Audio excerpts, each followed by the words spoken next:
Welcome students, welcome to Salman sir classes. और मैं आज आपके साथ डिस्कस करने जा रहा हूँ AMU MBA 2019 का जो क्वेश्चन पेपर आया था उसका ये पार्ट 3 है हमारा। पार्ट 1 में हमने डिस्कस किए थे आपके साथ। पार्ट 1 में हमने डिस्कस किया था रीजनिंग, DI और DS, यानी लॉजिकल रीजनिंग, डेटा इंटरप्रिटेशन और डेटा सफिशिएंसी के जो क्वेश्चन आते हैं। पार्ट 2 में हमने डिस्कस किए थे क्वांटिटेटिव एप्टीट्यूड के, और पार्ट 3 आज हम ये करने जा रहे हैं आपके साथ detail discussion VA and RC, verbal ability और रीडिंग कॉम्प्रिहेंशन। ये पिछले दोनों जो वीडियोस हैं इसका लिंक मैं डिस्क्रिप्शन बॉक्स में भी डाल दूंगा, कमेंट बॉक्स में भी, उससे आप व्यू कर सकते हैं। और साथ में आप मेरा टेलीग्राम चैनल ज्वाइन कर सकते हैं। टेलीग्राम चैनल से आपको ये सारे वीडियोस मिल जाएंगे, और ये जो क्वेश्चन पेपर है इसका PDF आपको अवेलेबल हो जाएगा डाउनलोड के लिए, प्लस इसका आंसर की आप कर सकते हैं।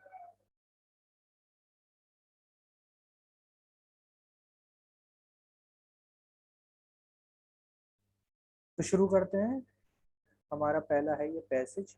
देखिए, पैसेज पढ़ने की जो टिप्स होती है मैं शॉर्ट में आपको समझा देता हूँ, क्योंकि आज मुझे वीडियो डिस्कस करना है, कोई क्वेश्चन आपके साथ सॉल्व करने हैं, इसके कोई डिस्कशन ज़्यादा नहीं करते, तो मैं शॉर्ट में आपको टिप्स बता देता हूँ। देखिए, पहली टिप्स होती है सबसे पहले कि आप ये डिसाइड कर लिए कि आप पहले क्वेश्चन पढ़ेंगे या फिर पैसेज पढ़ेंगे, या फिर पहले पैसेज पढ़ेंगे और फिर क्वेश्चन करेंगे। देखिए, दोनों अप्रोच हैं, दोनों अपने आप में ठीक है, आप जिसमें ज़्यादा कंफर्टेबल हो। कुछ लोग क्या करते हैं, पहले क्वेश्चन रीड कर लेते हैं, देन पैसेज पे वापस आते हैं, फिर देखते हैं कि क्वेश्चन का आंसर में से हमें पैसेज में कहाँ कहाँ मिलेगा। या फिर कुछ लोग क्या करते हैं, पहले एक बार पैसेज पढ़ लेते हैं, तो फर्स्ट टाइम क्या करते हैं, क्विकली गो थ्रू हो जाइए पैसेज से। जो मुझे जो प्रेफरेंस लगती है वो सेकंड अप्रोच लगती है।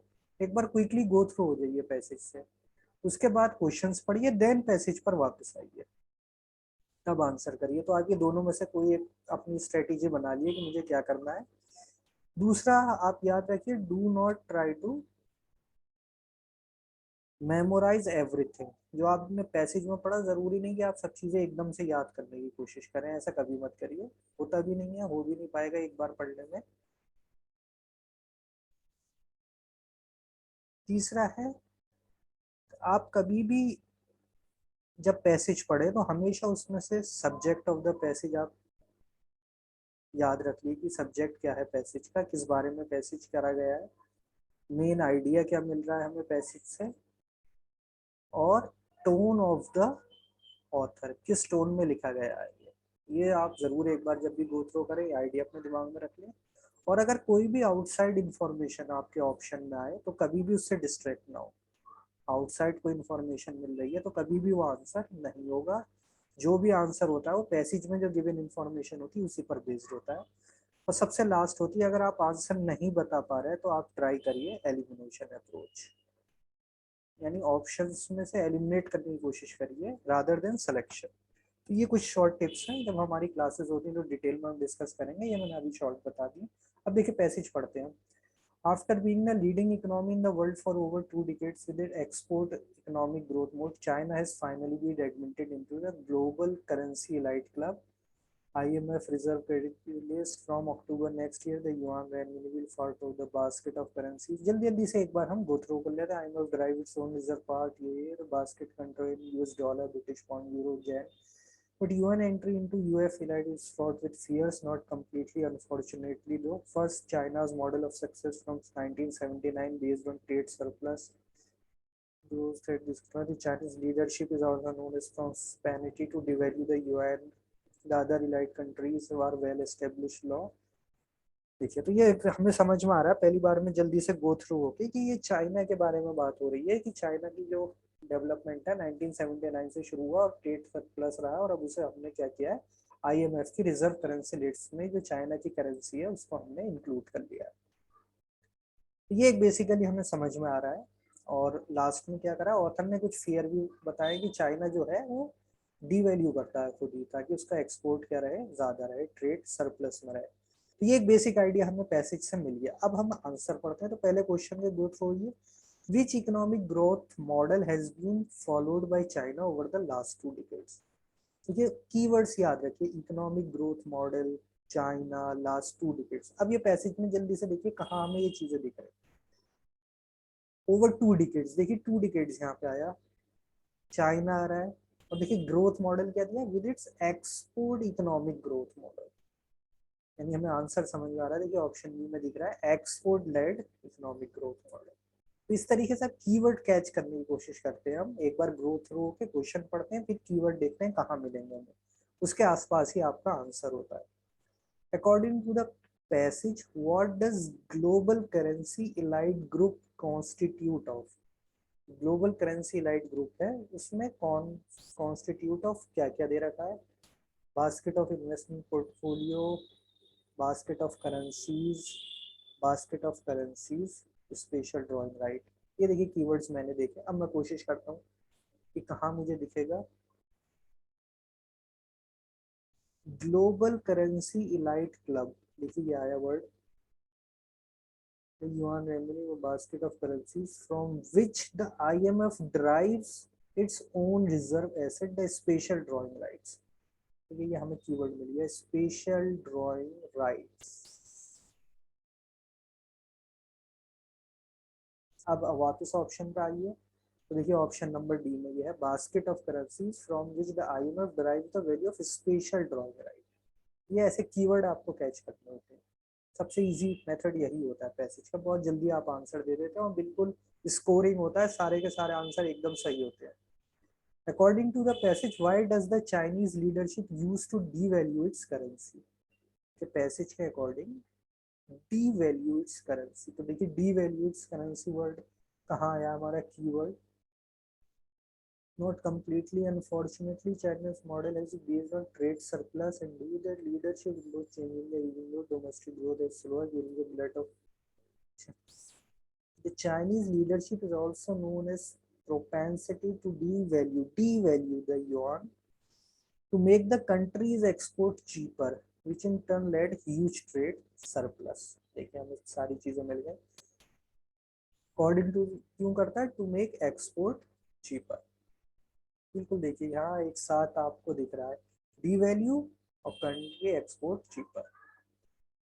पैसेज में ही सारी इंफॉर्मेशन है, बिल्कुल स्कोरिंग टॉपिक होता है। आप प्रैक्टिस करिए, अच्छे से समझिए, टेक्निक्स और ट्रिक्स समझिए कैसे करते हैं। What does author mean by the term currencies dependable and liquid. Currencies dependable and liquid. अब हम ये देखते हैं कहाँ पर वर्ड हुआ है, not completely the success leadership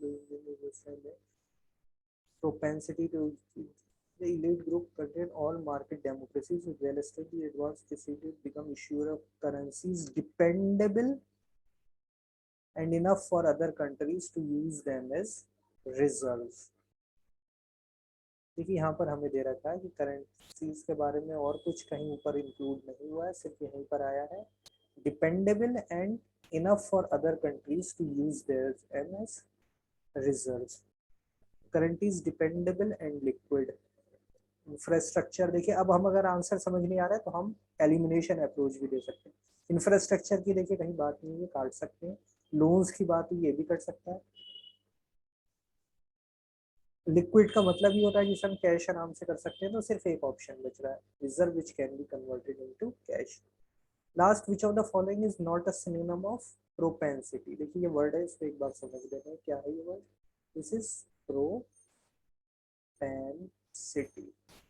propensity का मतलब होता है, अगर आपको देखिए अच्छी वोकैब है तो पैसेज में बहुत हेल्प मिलती। प्रोपेंसिटी का मतलब होता है likely to behave in a particular way, यानी किसी की आदत हो सकती है, खसलत हो सकती है जो पर्टिकुलर वे में बिहेव करता है, उसे हम कहते हैं प्रोपेंसिटी या फिर habit of behaving in a particular way, यानी उसकी हैबिट है कि वो इसी तरीके से एक पर्टिकुलर वे में बिहेव करता है।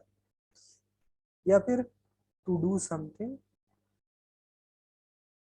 To do something regularly, regularly वो ये करता रहता है। ये सब मीनिंग है किसके, प्रोपेंसिटी के। अब हमसे क्या पूछा, देखिए which of the following is not a synonym. तो देखिए टेंडेंसी तो वही चीज हो गई, इंक्लिनेशन भी यही चीज हो गया, एक क्या बचा, प्रोक्लिविटी। प्रोक्लिविटी का मतलब भी क्या होता है, सेम चीज। टेंडेंसी टू चूज और टू डू समथिंग रेगुलरली, ये भी नहीं होगा। तो लास्ट क्या बचा, देखिए डिसेंसी। डिसेंसी का इसमें कोई रिलेशन नहीं बनना प्रोपेंसिटी से, तो it is not a synonym of propensity. Spot the error, spot the error देखिए लास्ट आगे के 5 क्वेश्चन जो स्पॉट द एरर पर है। तो 6 पे आते हैं, the only good thing about these pens are their colour and size. देखिए यहाँ पर एरर है इस जगह पर, पेन्स आर, देखिए पेन्स आर जो है यहाँ पे देखिए वर्ब को एग्री किसके साथ होना था, only good thing. Only good thing देखिए सिंगुलर है, ओनली गुड थिंग, तो इसके साथ वर्ब आएगी इज, यहाँ पर आर की जगह होना चाहिए इज। आंसर होगा सी। दीज पेन्स, देखिए दीज पेन्स है लेकिन पेन के साथ दीज प्लूरल लगा हुआ है, लेकिन ये जो क्वालिटी मैच हो रही है ये है सब्जेक्ट हमारा जो है गुड थिंग, तो यहाँ पर वर्ब इसके साथ एग्री होना चाहिए, सब्जेक्ट एंड वर्ब एग्रीमेंट होना चाहिए, तो आर की जगह आएगा इज, क्योंकि ओनली गुड थिंग है सिंगुलर है तो इज आना चाहिए। Only good thing about these pens is their colour and size, यहाँ सी पार्ट में हमारा एरर है। Next, when we think of Gandhi, we feel that he was the most unique man of the world। देखिए ये तो relatively बहुत easy है, क्योंकि यूनिक के साथ मोस्ट नहीं आता है। इससे सेंटेंस क्या होता है, when we think of Gandhi, we feel that he was the unique man in world। Answer will be C. Most unique कुछ नहीं होता है, सिर्फ unique. Next, I forbade my son not to go through the contents of my letter। देखिए simple, देखिए forbid जो होता है इसका निगेटिव सेंस में ये वर्ड होता है, किसी को फॉरबिड करने का मतलब हम उसे पहले से ही मना कर दिया है, तो ये होगा आई फॉरबिड माई सन, नॉट नहीं आएगा, to go through the contents of my letter, यानी मेरे लेटर के कंटेंट से जाने के लिए मैंने मना कर दिया, तो I forbid my son to go through contents of my letter. Not यहाँ नहीं आएगा, यानी बी पार्ट में हमारा एरर है। Question 9.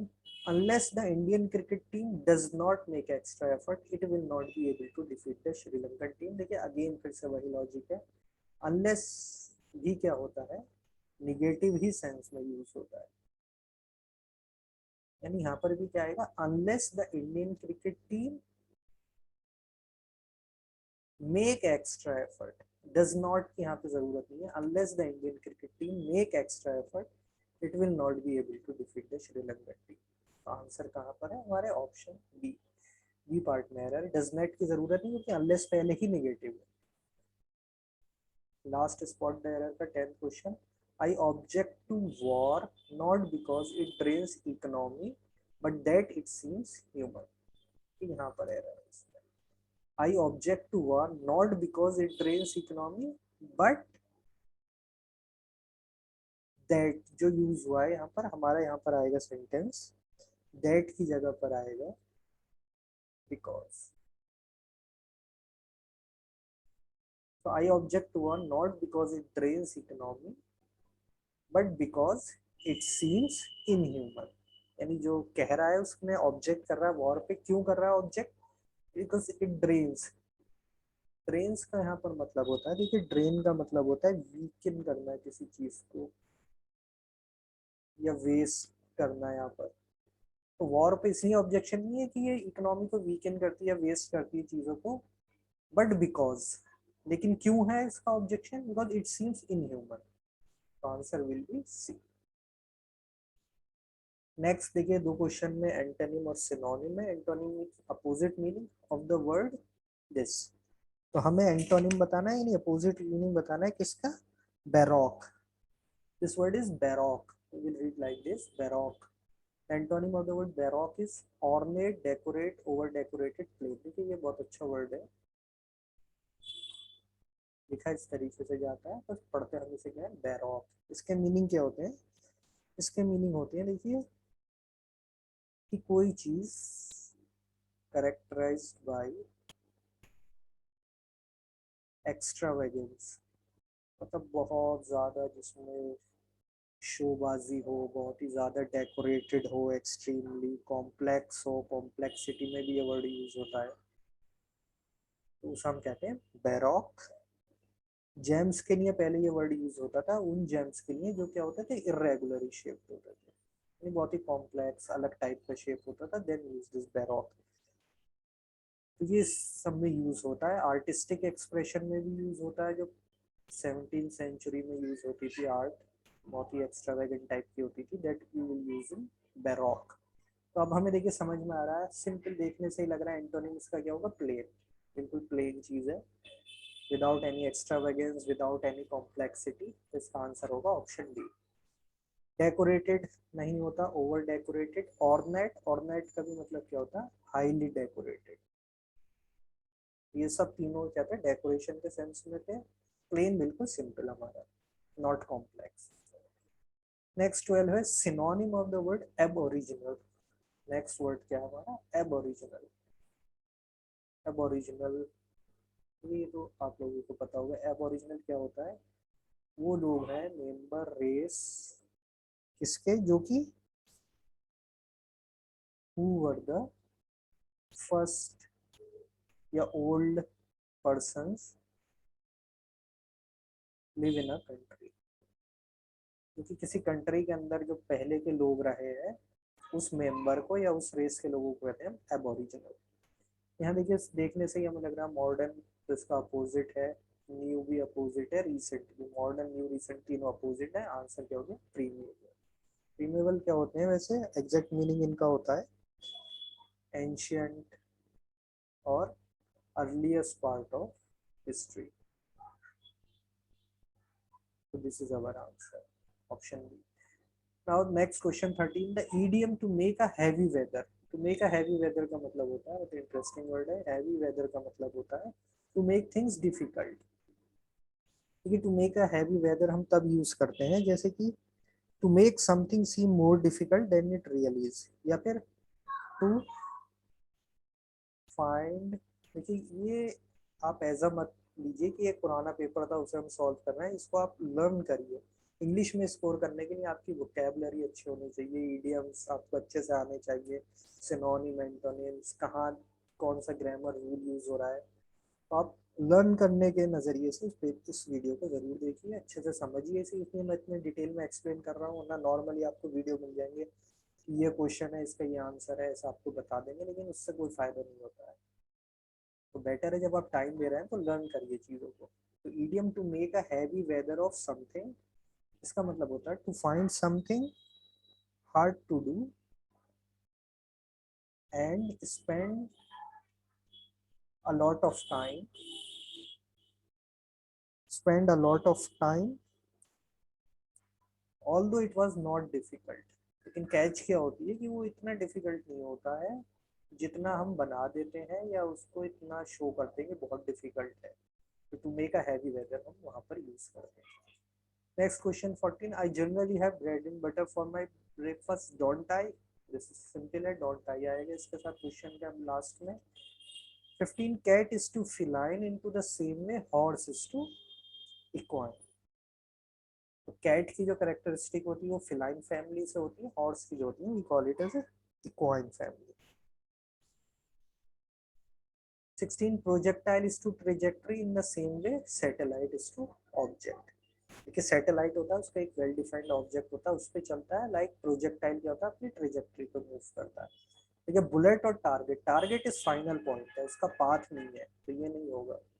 मूवी और ट्रेजेडी तो रिलेशन नहीं है, this is 17, the rich and the poor alike nobly responded to the call for further funds. Option number D. Let us vie with one another. This option C. ये Y जो word होता है इसका meaning होता है, Y का मतलब होता है compete with someone, compete with someone. हम बहुत जोश के साथ किसी के साथ कॉम्पीट करते हैं, टू डू और अचीव समथिंग, टू डू और अचीव समथिंग। तो यहाँ देखिए सेंटेंस में बिल्कुल परफेक्टली फिट हो रहा है, let us why with one another for doing good things, in doing good things. Next 19, they were esteemed accustomed, they were statesmen accustomed to the management of the great affairs of great affairs. So option D. Last पे आते हैं question number 20। Question 20 पे कह रहा है, देखिए बहुत interesting इसमें ऑप्शन थे। Money that I had I give it to the poor children. अब देखिए little, the little, a few और फ्यू, देखिए इनमें डिफरेंस समझ लेते हैं। पहले तो देखिए डिफरेंस समझिए आप, लिटिल और फ्यू कहाँ पर यूज होता है। लिटिल यूज होता है सिंगुलर अनकाउंटेबल नाउन, जहाँ नाउन क्या होगा, सिंगुलर होगा और अनकाउंटेबल की फॉर्म में होगा। जैसे little bread, this is uncountable, जैसे हम काउंट नहीं कर सकते। लेकिन फ्यू कहाँ पर होता है, फ्यू यूज होता है जहाँ प्लूरल हो और काउंटेबल नाउन हो। जैसे फ्यू मोमेंट्स, काउंटेबल नाउन्स होते हैं। फ्यू डेज, लाइक दिस, ये लिटिल डेज नहीं कहते हैं, फ्यू डेज। पहला डिफरेंस तो होता है लिटिल और फ्यू में ही। तो यहाँ पर देखिए मनी है, money in the form note या करेंसी नहीं है, तो हम इसे मनी को अनकाउंटेबल में आएगा। यहाँ लिटिल यूज होगा, यानी फ्यू और द फ्यू तो नहीं होंगे। लेकिन दूसरा पार्ट क्या है, दूसरा पार्ट आपको ये भी एक्सप्लेन करना है कि आ का क्या मतलब है। देखिए आ जब लग जाता है, ये अच्छा क्वेश्चन है, आ फ्यू हो या आ लिटिल हो, और इसके साथ यूज हो रहा है खाली लिटिल या द लिटिल या द फ्यू। देखिए इसमें जो डिफरेंस होता है, इसमें बड़ा अच्छे से समझ लिए। अ लिटिल का मतलब होता है, अ लिटिल ज्यादा होता है, यानी कि सम और स्मॉल इनफ, मतलब है लेकिन बहुत थोड़ा बहुत है। लेकिन द लिटिल एकदम इसके अपोजिट हो जाता है। द लिटिल का मतलब होता है हार्डली एनी, यानी बिल्कुल ही नहीं है उसके पास, हार्डली एनी, नॉट मच या ऑलमोस्ट नथिंग, इस सेंस में यूज होता है। तो देखिए यहाँ पर आ रहा है द लिटिल मनी, यानी option B, the little money that है, मतलब बहुत थोड़ी, बहुत सी, जरा सी, यानी बिल्कुल ही नहीं के बराबर जो बनेगी वो भी मैंने उसको दे दी। तो our answer will be option B. ये 20 क्वेश्चंस थे verbal ability and reading comprehension के। इसके अलावा हम सारे पहले डिस्कस कर चुके हैं। इसके आगे लॉजिकल रीजनिंग में DIDS के क्वेश्चन है। तो आप कोशिश करिए, टिप्स सीखिए। देखिए ये RC क्योंकि 5 क्वेश्चन इन एग्जाम में आती हैं, और बाकी जो और एग्जाम में भी आते हैं उसमें तो और ज़्यादा क्वेश्चन रहते हैं। और रीडिंग कॉम्प्रिहेंशन बहुत ही हमारे टिप्स पे होनी चाहिए, बहुत ही ईजी टॉपिक होता है, एकदम स्कोरिंग होता है। बस थोड़े से टिप्स याद रखिए, अपनी वोकेबलरी और रीडिंग हैबिट बढ़ाइए। तो thank you for watching my channel. अब हम इसमें क्वांट और रीजनिंग और DI तो आपके साथ पहले डिस्कस कर चुके थे, अब VA और RC भी हम ऐड कर रहे हैं इस सेक्शन को। ये हमारा उसमें पहला ऑप्शन था, ये हमारा पहला वीडियो था इससे रिलेटेड AMU MBA 2019 का। नेक्स्ट वीडियो में हम AMU MBA 2020 का डिस्कस करेंगे VA एंड RC के क्वेश्चन। तो प्लीज़ ज़रूर इसमें फीडबैक दीजिए कि हम VA RC में क्या क्या टॉपिक कवर करें, किस किस पर वीडियोस बनाए, क्लोज टेस्ट पे, ग्रामर पे, वोकैब पर, सिनोनिम एंटोनिम पर, पैराजम्बल्स पे, जो भी आपके चाहते हैं कि हम वीडियो बनाए, प्लीज़ ज़रूर कमेंट बॉक्स में शेयर करिए। So thank you for watching my channel, Salman Sir Classes.